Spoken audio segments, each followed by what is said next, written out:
We're going to start off by talking about art and photography. Do you like art? That's interesting. Depends on what. I like cinema, for instance, movies, music, but I don't know too much about paintings or modern art. I'm not too familiar with, so it depends on what kind of art. Do you like to take photographs? Yes, I wouldn't say the photographs are good, but I do enjoy taking pictures, yeah, Do you prefer to take photos of yourself or other things? of other things. It's kind of hard to take pictures of yourself unless it's a selfie, and that's limited. So pictures of other things, mostly. Now let's talk about animals. Do you like animals? I love animals. Land animals, friendly, so to speak, animals, not insects and not anything from the ocean. What is your favorite animal? Probably a dog. Dogs, for obvious reasons, you can keep them as pets. In terms of like non-domesticated animals, probably jaguars. Do you have any animals in your home as pets? Yes, I have 2 dogs. They're both from the shelter, the animal shelter. They're rescues.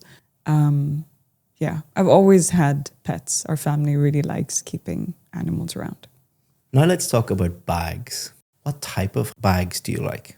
I prefer purses that are a little bit on the larger side, just because I like to put everything of my life in my purse. So it ends up weighing maybe 20 kilos. Yeah, larger bags, probably structured, larger bags. How often do you carry a bag when you go out? Every day. I think that's the case for most women. I think they carry a bag even if you go down to the grocery or the supermarket, you take your bag with you usually, right? What sort of bags do women like to buy? It depends. It depends on your outfit. It depends on where you're going.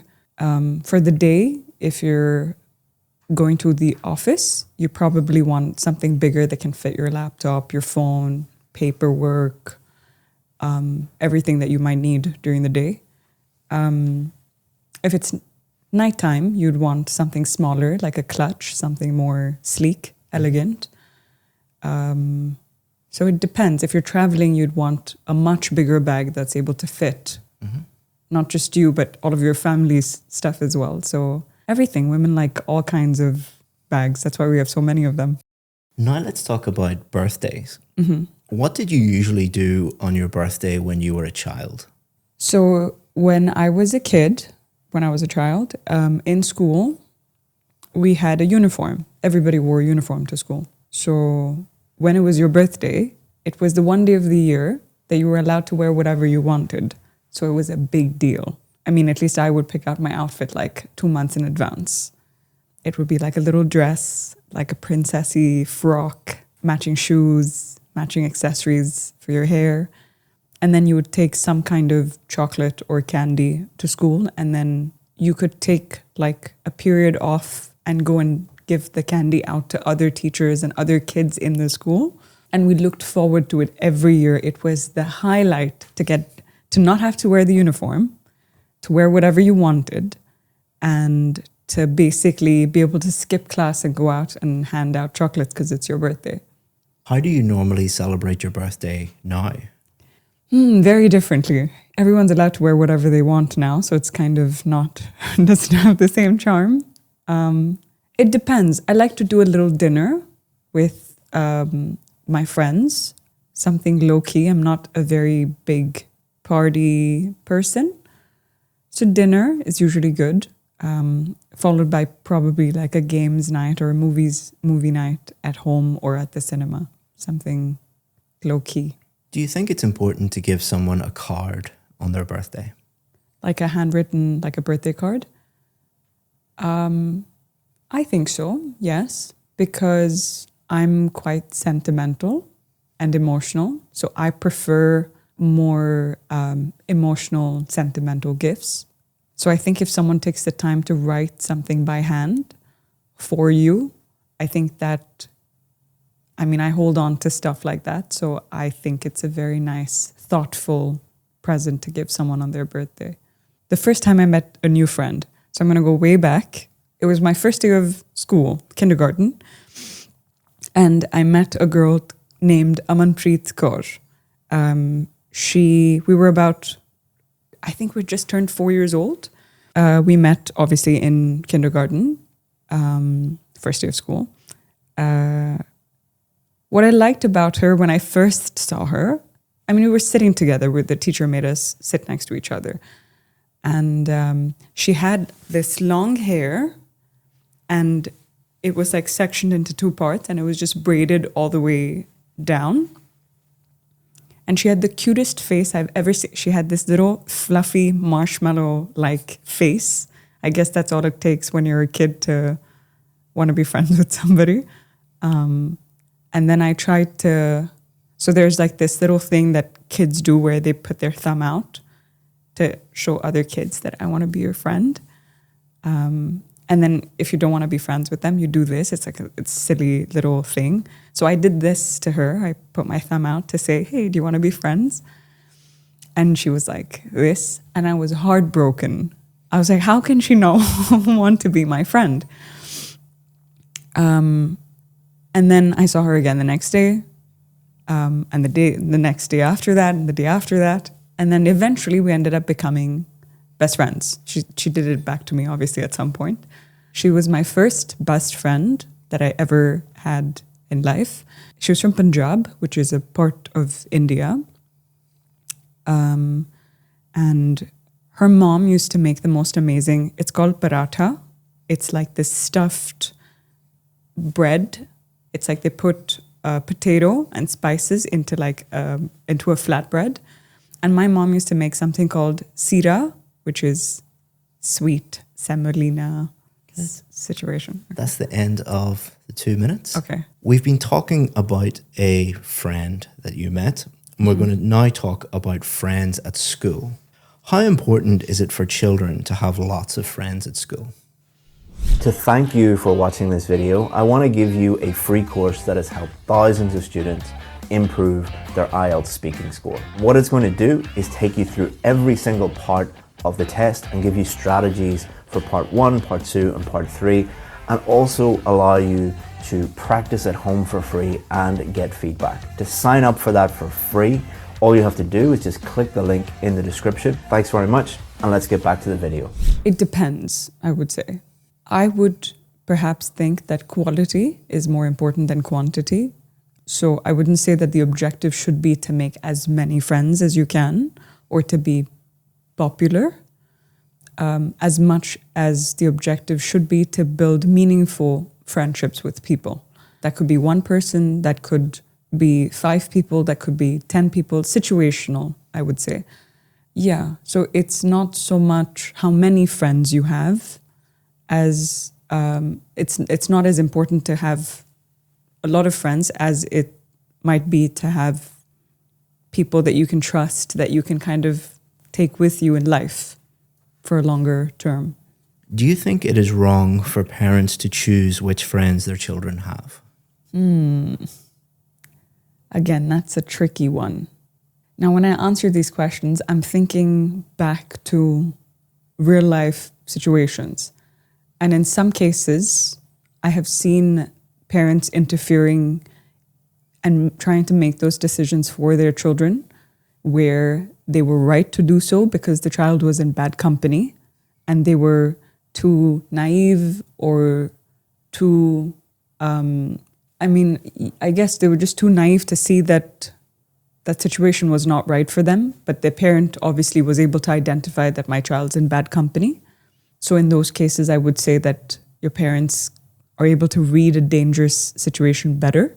But there's also the flip side where everybody kind of does make bad decisions. Your parents made bad decisions, you made bad decisions. And the way that you learn from them is to have a negative experience and then find your way out of it. So I would say that I can see certain situations, whether it's bad relationships, bad friendships when you're younger, not relationships when you're younger, friendships when you're younger, Sometimes it's necessary to have that experience so that you know firsthand how to deal with that situation. And you may not be able to get that experience if your parents always shield you from every single thing that can go wrong. So I can kind of see, depends on the situation, I would say. Now let's talk about making new friends. Can you think of any disadvantages of making new friends online? Disadvantages of making new friends online? I think there's more disadvantages to making new friends. I mean, there was a show recently that came out on Netflix called Tinder Swindler. The thing is with most of what we see online isn't real, whether it's social media or even news for that matter.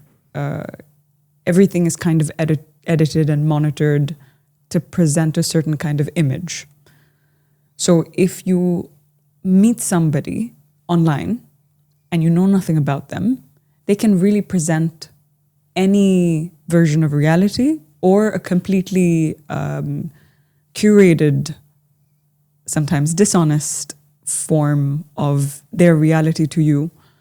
So it's a very dangerous game to play. Friendships or relationships? Both. Friendships. Yeah, it's somebody you know nothing about is everything can go wrong there, right? Would you say it is harder for people to make new friends as they get older? Yes. I think it becomes harder for people to make friends as they get older. I think adults are perhaps a little bit more structured. I mean, the older that you get, the more set you get in your ways, your routine, where you work, your family, your gym. For children, it's very easy for children to interact with other children. Like if you put two kids in a room in 3 seconds, they're talking to each other without any restrictions. They're talking about all of their family secrets and everything, they're comfortable. But with adults, obviously, people tend to be more filtered when they interact with other adults. Also, I think if you've been friends from the time that you were a child with somebody, you've lived through so many life events together that kind of bond is hard to build with someone that you meet in your mid-30s because you've just lost so much time that you're learning about them from scratch, where they went to school, about their family, about their relationships, about their siblings. So yeah, I think it's not impossible. You can make a lot of incredible friendships later in life, but it's probably harder to come by than if you were a kid in play school. So what I'm going to do now is give you feedback on each part, because each part is a little bit different, give you some tips on how to perform as well or even better next time. And then there are 4 marking criteria: fluency and coherence, grammar, pronunciation and vocabulary. And I will give you a band for each of those and tell you what band. The top is band 9. So let's see if you can get right at the top. To thank you for making it this far in the video, I want to give you 10% off our VIP course. The IELTS VIP course is the most successful IELTS course in the world. That is a fact because we have more band 7, 8 and 9 success stories than any other IELTS course in the entire world. We do that by simplifying the whole IELTS process, supporting you with some of the best IELTS teachers in the world, and being with you every step of the way until you get the score that you need. All you have to do is just look down in the description, just click that, and you can sign up. If you have any questions about the VIP course, always feel free to get in touch with us. We answer 100% of the questions that we get. Hope that you become a VIP. If not, enjoy the rest of this free video. So part 1 is just normal everyday questions, and you answered those very, very naturally. Again, it was like talking to a friend or a colleague, and the length of your answers was also quite good. This is not a criticism, it's just kind of who you are as a person. You're a very friendly, chatty person who wants the other person to interact. Yeah. So you're often like, girls like buying bags, right? That is fine in normal conversation. If you were to do the test for real, the examiner could be quite stone-faced because they're doing their job. They're not being unfriendly. they just have a job to do, and they're Right. trying to think about your grammar and your vocabulary and your pronunciation and your fluency, and there's a lot going on there. Yeah. And for them, they cannot start to interact with you. Yeah. And on test day, you might not get a very friendly Friendly. examiner like me. I don't know whether I was friendly or Yeah, not. you were, yeah. But they might be like, Giving don't you do nothing. that. Or some of them could, be having a bad day and they just like, don't ask questions. Now, I have experienced with not myself, but other students have said when they did that, they thought the examiner was criticizing them or being rude. They took that to heart and thought, oh my God, I've failed my test. And they went from doing very, very well to everything fell apart. Because if you feel nervous, you feel uncomfortable with someone, then it really affects your fluency. You can clam up. You don't want to really show your language and who you are. You don't want to, because one of the great advantages or great strengths that you have is you're very open about who you are as a person. And that's great because it allows you to speak in a very fluent way. If you go and do the test for real, probably don't interact with the examiner as much. Part 2, you did a great job because you just picked a real event, a real person from your life. And it's much easier to talk about that. Some students try to pick something high level or impressive to impress the examiner. There's no such thing. The best thing to do is pick something from your real life because that's easy to talk about. Part 3, you did very, very well because you really extended your answers. Again, you used real situations from your own life. You don't have to do that, but it really did help you develop your answers. In terms of the scores, pronunciation is pretty much perfect. The examiner will be thinking about, can I understand every word this person is saying? 100%. I can understand every syllable. Then the examiner will be thinking about high-level pronunciation features, such as your intonation. So our voices go up, our voices go down. You speak like a native English speaker in that respect. Sentence stress is when we emphasize certain words. This is my phone, not your phone. So you emphasize certain words at times. Again, you do that 100% naturally. And then you use connected speech.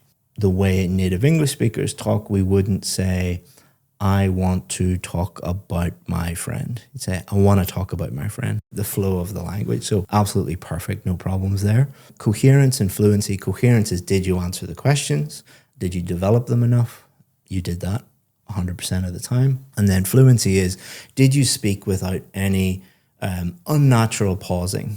You did pause at times, but the reason why you paused is important. So in the last, I think it was the second last question, you were talking about adults and you were saying their lives are more structured.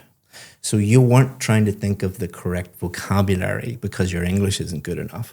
You were trying to just formulate your thoughts and come up with the appropriate, precise word, which you did. So that demonstrates to the examiner that you have a very high level of vocabulary. Because if you were, because you're trying to think of the correct, what's the word? Yeah. So when people don't really know the language, then they would stop. And also because you approach this not as a test, but more as a conversation, and you are very open and talk about your life in a very open way, that really helps with fluency. So again, top marks for fluency and coherence.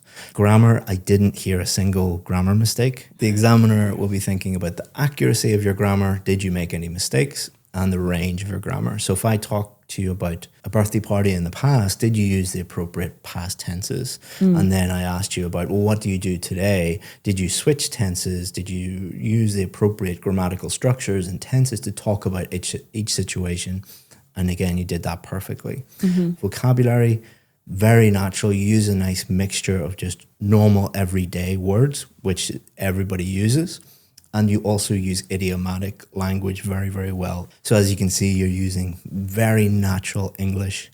And overall, you would get a perfect band 9. Oh, wow. Which is very rare.